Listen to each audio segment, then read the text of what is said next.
Ini intisari selanjutnya Wu Wei. Ini yang agak khas dari Zen.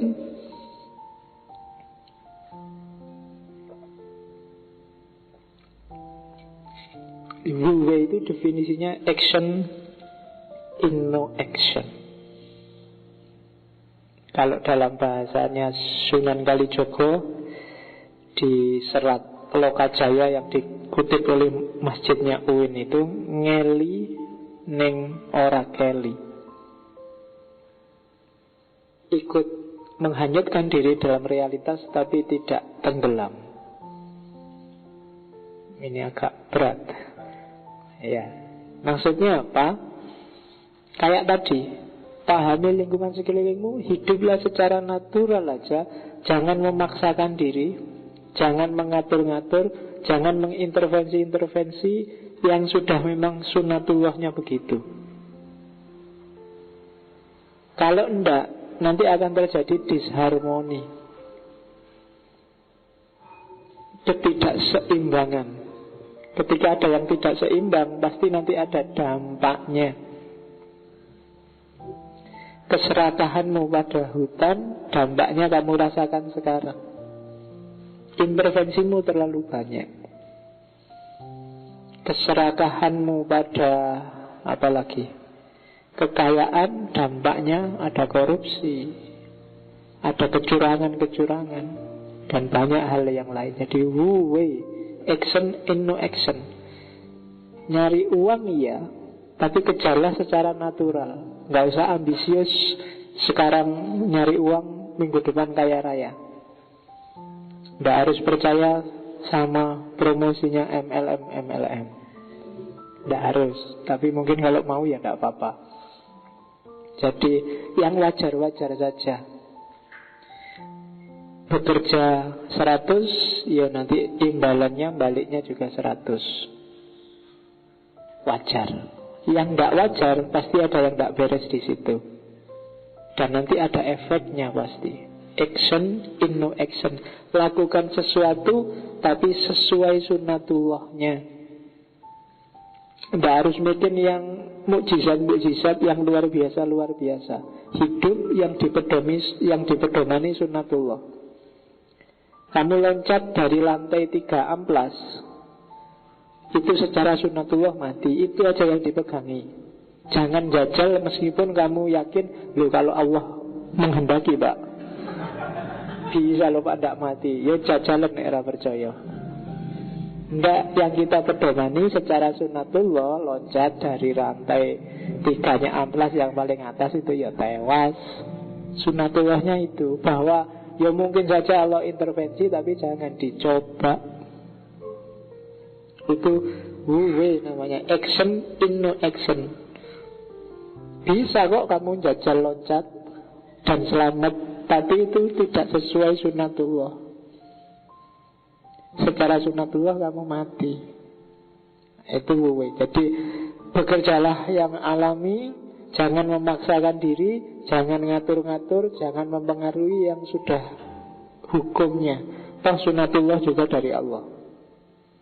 Ada banyak hal. Manusia hari ini kan gitu. Mentang-mentang jelek terus kulitnya hitam, operasi. Kayak Michael Jackson itu jadi putih kabeh. Tapi ya ada efeknya kan akhirnya. Mungkin kanker kulit, mungkin susah, macam-macam. Jadi Wu Wei, action in no action. Tidak harus ambisius, tidak harus intervensi. Oke, sekarang masih ada waktu. Saya agak cepat. Ada 10 makomat. Saya menyebutnya makomat, pinjam istilah dari Sufi. Jadi suluk juga dari Sufi. Suluknya para ulama Zen ini biasanya digambarkan dengan lukisan sapi dan penggembalanya. Ada 10 lukisan. Dan itu dimana biasanya deret itu. Ini tak ambil lukisannya agak mending. Biasanya lukisannya agak jelek-jelek karena kasar. Lukisan tangan. Untuk menggambarkan 10 step Zen Buddhisme. versinya banyak, tapi alurnya sama. Kenapa pakai sapi? Jangan lupa sumbernya dari India. Bagi India sapi itu dimuliakan. Ya, kalau di sini dibantai habis-habisan. Iya.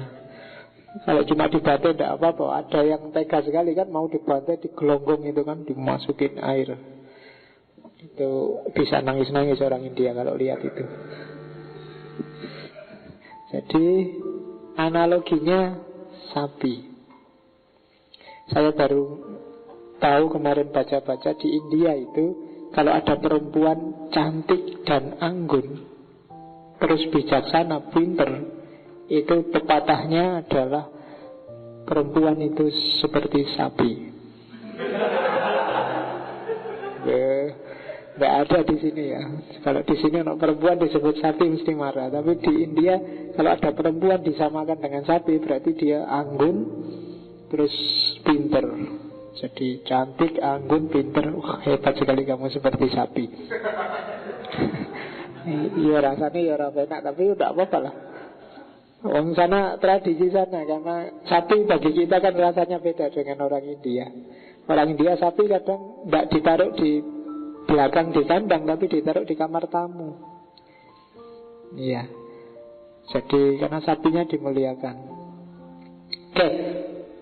Level pertama bagi mereka yang ingin menjalankan lakunya Zen adalah kesadaran.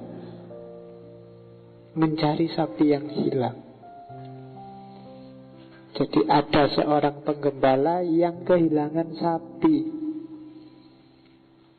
Jadi yang pertama cari sapi dulu. Sadarilah bahwa kamu kehilangan.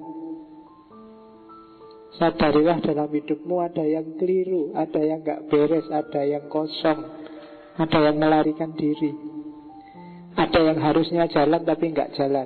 Kesadaran akan masalah. Salah satu poin bahwa hidupmu sudah di jalur yang benar adalah kamu sadar terhadap apa yang keliru dalam hidupmu. Jadi pertama-tama harus kamu sadari bahwa sapimu hilang. Kalau ini saja belum, enggak. Makanya kalau di Islam makomat itu hampir semua sufi level pertama adalah tobat. Tobat itu kan nama lain dari sadar. Sadarilah bahwa kamu keliru. Sadarilah bahwa kamu tidak pada jalur yang benar. Ada banyak hal yang harusnya kamu lakukan, tidak kamu lakukan. Itu yang pertama. Jadi carilah sapimu masing-masing. Ada yang hilang. Kalau selama ini kamu menganggap hidupmu normal-normal saja, coba dipikir lagi. Mungkin ada yang tidak pas, ada yang tidak beres. Terus yang kedua, menemukan jejaknya sapi. Iya.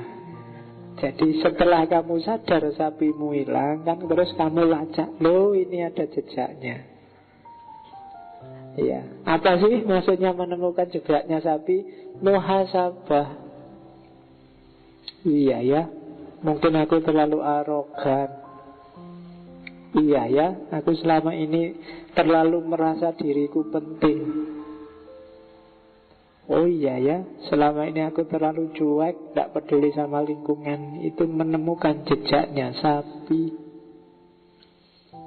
Coba pikir, muhasabah, apa kurangmu selama ini, apa yang tidak pas, apa yang kamu tahu keliru tapi kamu tabrak terus. Sudah jelas-jelas itu salah kok kamu nekat. Ya macam-macam. Kalau di umur-umurmu ini ya mungkin apalah. Sudah jelas kamu tidak boleh lihat gambar yang kayak gitu kok yo. Masih saja kamu lihat. Lah ada iklannya ya Pak, nggak sengaja tak pencet. Gambarnya keluar. Kok keterusan misalnya. Ya wis ora apa-apa. Tapi itulah jejak sapi. Oh ini yang jadi sumber masalah selama ini. Ya kan? Jadi temukanlah, muhasabahlah. Ingat-ingatlah apa aja yang kamu kelirukan selama ini. Yang ketiga, iya, karena tadi sudah muhasabah, pada saatnya kamu akan, loh itu sapiku. Cuma yang pertama kan gak kelihatan sapinya, kelihatan ekor sapinya. Ini semacam pencerahan sesaat. Jadi kalau kamu melakukan suluknya sufi, kayak kamu waktu awal-awal sholat malam. Selama ini sudah gak pernah sholat malam, terus ada masalah kamu sholat malam. Tenang sekali batin saya, Pak. Itu melihat ekor sapi. Jadi pencerahan sementara, ya kan? Kayak kamu takziah. Misalnya ada orang meninggal, kamu takziah, terus kamu merasa, wah, hidup ini memang sementara, sekaya apapun orang. Tiba-tiba kamu jadi bijaksana sekali. Itu pencerahan sesaat. Pulang dari situ kan kamu kumat lagi. Tapi pencerahan sesaat inilah melihat ekor sapi. Ya kan? Baca apa, dengar ceramahnya siapa, astagfirullah, memang aku ini rusak. Itu melihat ekor sapi. Jadi ada pencerahan sesaat, ada peletihan. Ini kalau kamu nggak ikuti terus, kamu nggak jadi pencerahan loh. Baru lihat ekornya loh ya. Kalau nggak kamu terus kan, ya sapinya nggak akan ketemu. Jadi momen keempat, pencerahan sesaat. Mungkin kamu baca buku, dengerin syekh siapa, atau ikut wirid apa, tiba-tiba ada yang nyes, ada yang itu melihat ekor sapi. Kalau kamu selesai itu kumat lagi, berarti sapimu hilang lagi. Ya. Oke. Jadi kehilangan diri baru lihat ekornya.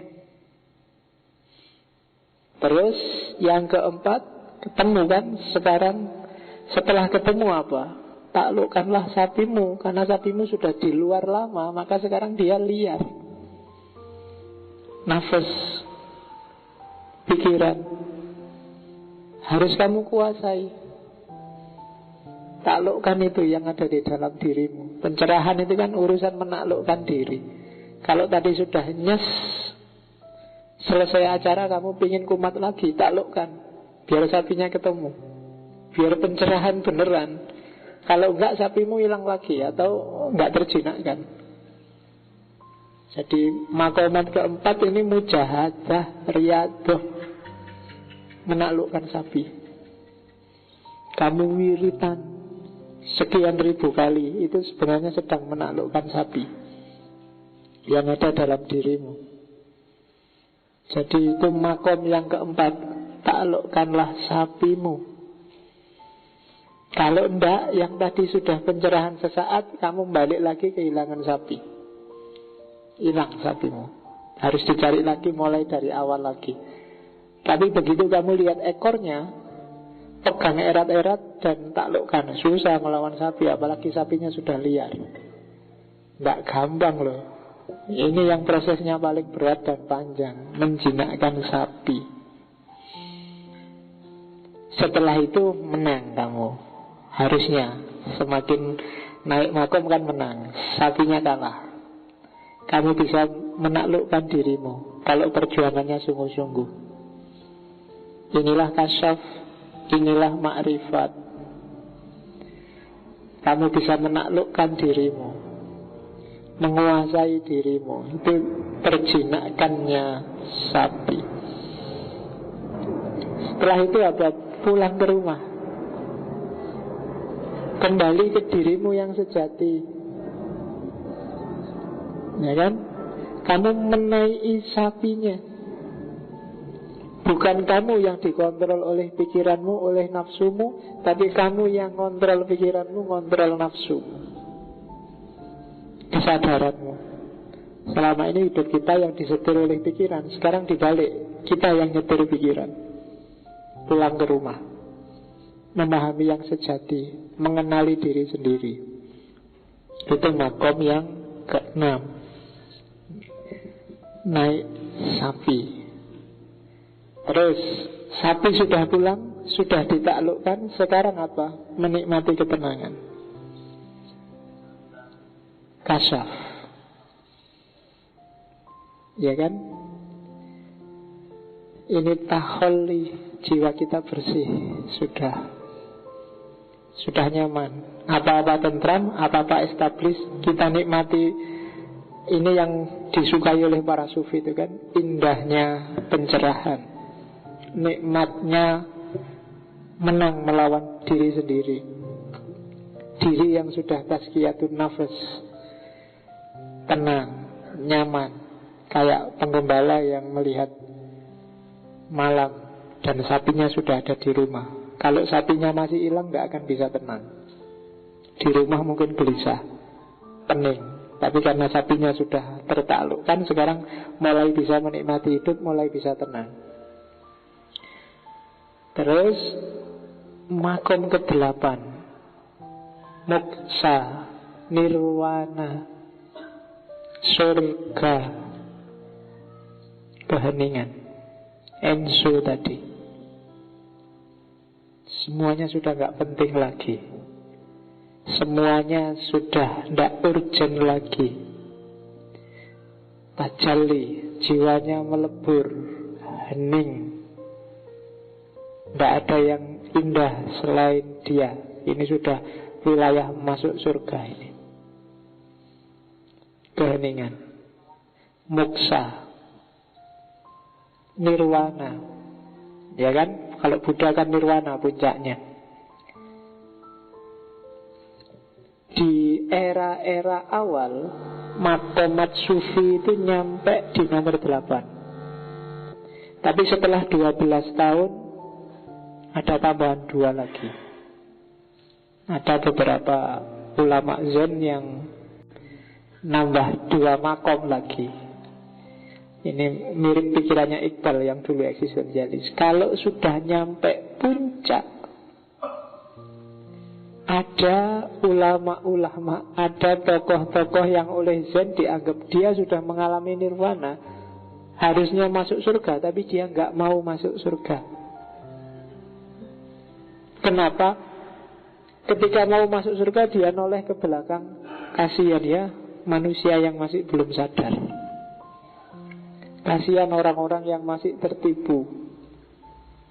Kasihan orang-orang yang masih belum ngerti hidupnya mau kemana dan untuk apa. Maka dia tunda menikmati surga untuk kembali lagi ke dunia. Lahirlah makom ke-9. Judulnya kembali ke sumber. Cuma sekarang beda sama yang dulu. Ini orangnya sudah mengalami pencerahan. Inilah para wali, inilah para aulia, inilah para maitreya, inilah kalau dalam Buddha. Ya mungkin kalian kalau di Cina pernah dengar Dewi Kuan Im, pernah dengar ada beberapa Buddha yang tidak tega sama manusia. Dia sayang sama manusia. Masih banyak yang tertipu, masih banyak yang gak sadar akan hakikat dirinya. Maka dia kembali lagi. Cuma sekarang dia beda sama yang dulu, yang masih penggembala sapi. Sekarang dia sudah murni, sudah kembali kayak bayi, kembali ke sumber.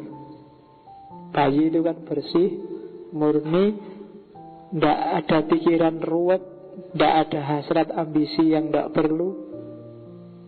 Menikmati hidup apa adanya, kembali ke sumber, tidak tertipu lagi oleh dunia. Riyadhah sudah selesai. Sekarang dia jadi orang yang berbeda, kembali ke sumber. Dan puncaknya adalah, ya sudah, dia sekarang sudah murni, saatnya mengunjungi pasar dunia. Ya, hidup bersama masyarakat, menularkan kesadaran, menularkan pencerahan. Jadi orang-orang kayak gini katanya Buddha banyak. Orang-orang kayak gini namanya Maitreya. Maitreya itu terjemahan harafiahnya mitra dunia, sahabatnya alam semesta.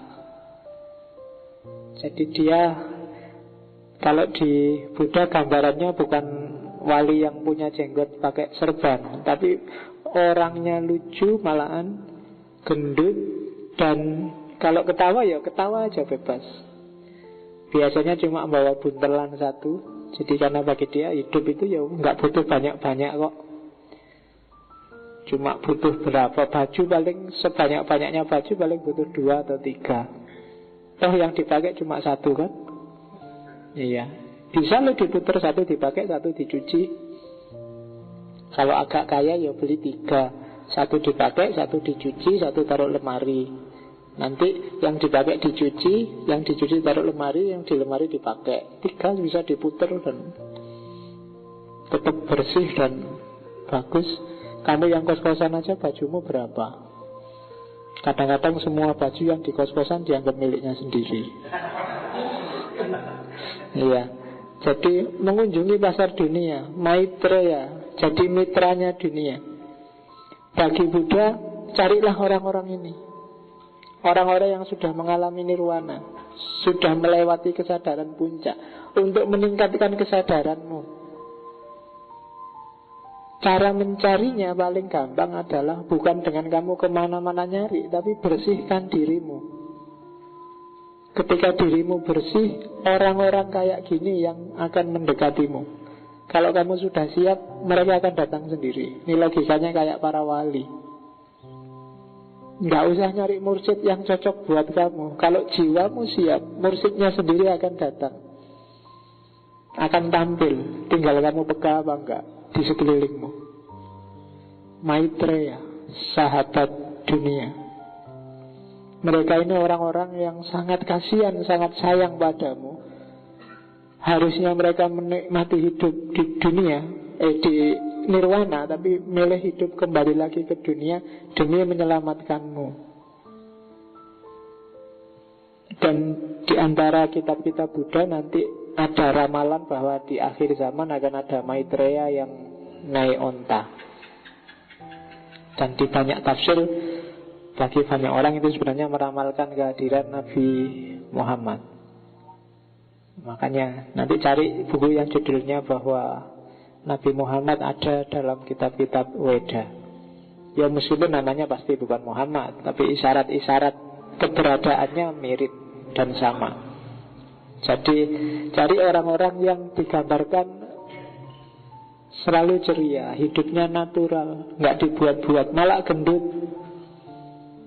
Dan kalau mau ketawa, ketawa aja, nggak ditahan-tahan karena sopan santun, nggak ditahan-tahan karena enggak, perutnya juga enggak six pack. Iya, jangan dibayangkan sakti luar biasa terus bisa bikin apa, enggak. Itu bonus yang enggak penting. Satu-satunya yang bisa dia lakukan adalah menemanimu untuk mencapai pencerahan. Bahkan dia hanya menemanimu, nggak bisa bikin kamu tercerahkan.